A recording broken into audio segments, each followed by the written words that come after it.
शासनाच्या जी.आर. नियमानुसार पगारात वाढ झाली तर ती वाढीव देण्यात येईल।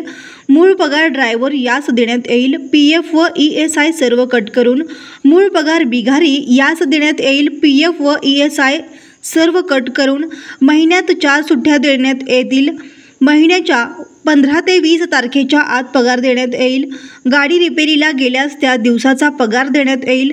कामगारांचा विमा उतरवण्यात येईल। पगार स्लिप पगाराच्या आधी 3 ते 4 दिवसाआधी मिळेल। तांत्रिक कारणावरून रूट कमी जास्त राहिल्यास ड्रायव्हर व बिघारी जबाबदार नाही। शारीरिक व मानसिक त्रास देणार नाही व कामावरून काढण्याची धमकी देणार नाही।